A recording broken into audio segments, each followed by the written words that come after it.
কুমিল্লার ৫ উপজেলার বিস্তীর্ণ এলাকা জুড়ে এখন পানির বরজে ব্যস্ত সময় পার করছেন কৃষকেরা। প্রায় ১০০ বছর ধরে বাণিজ্যিকভাবে পান চাষের ঐতিহ্য ধরে রেখেছে এই অঞ্চল। স্থানীয় চাহিদা পূরণের পাশাপাশি মধ্যপ্রাচ্য সহ বিভিন্ন দেশে রপ্তানি হচ্ছে কুমিল্লার পান। তবে সরকারি পৃষ্ঠপোষকতা, প্রণোদনা ও উৎপাদন সহায়তার অভাবে ধীরে ধীরে এই সম্ভাবনাময় খাত থেকে মুখ ফিরিয়ে নিচ্ছেন অনেক চাষি। কুমিল্লা থেকে আব্দুর রহমান সাইফের পাঠানো তথ্যচিত্রে ডেস্ক রিপোর্ট।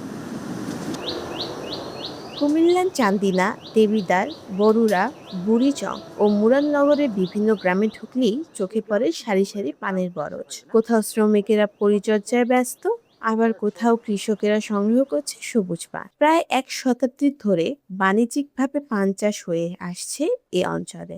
অধিকাংশ কৃষকই বংশ পরম্পরায় এ পেশার সঙ্গে যুক্ত। স্থানীয় সূত্রে জানায় ৫ উপজেলার শতাধিক কৃষক বর্তমানে পান চাষ করছেন। কুমিল্লায় উৎপাদিত মহালক্ষ্মী, চাইলতা, গোটা ও গোয়াপুর জাতের দেশীয় পান স্থানীয় বাজারে চাহিদা মেটানোর পাশাপাশি মধ্যপ্রাচ্য সহ বিভিন্ন আন্তর্জাতিক বাজারেও রপ্তানি হচ্ছে।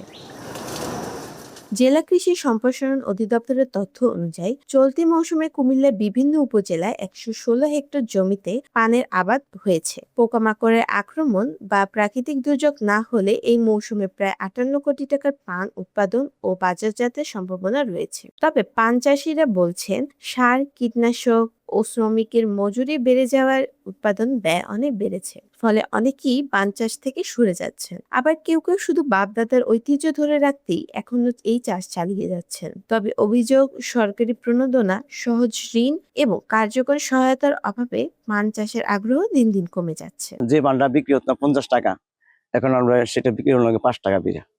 ৫ টাকা এবং বদলার দাম কিন্তু কম না। ১,০০০ টাকা করে ডেইলি রোজ দিতে হয়। আমরা কইরা কোনো তো লাভ নাই, এই করতেছে আমি শ্বশুর কইরেছে তো আমরা করতেছি। আমরা চাষ করতেছি আজ প্রায় ৩০ বছর যাবত।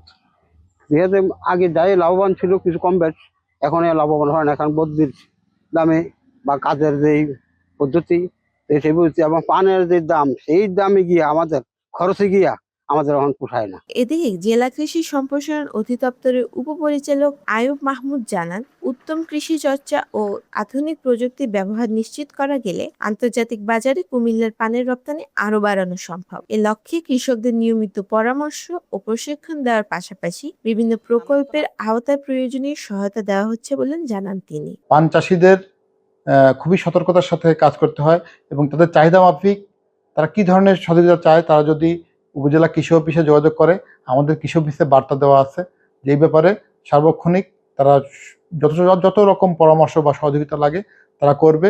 সাম্প্রতিক আমাদের কুমিল্লা অঞ্চলের একটা প্রকল্প আছে, সেই প্রকল্পের মাধ্যমেও আমরা কিছু সহযোগিতা করতে পারবো যদি যারা কৃষক আছে পান চাষি তারা যদি আমাদের সঙ্গে যোগাযোগ করে।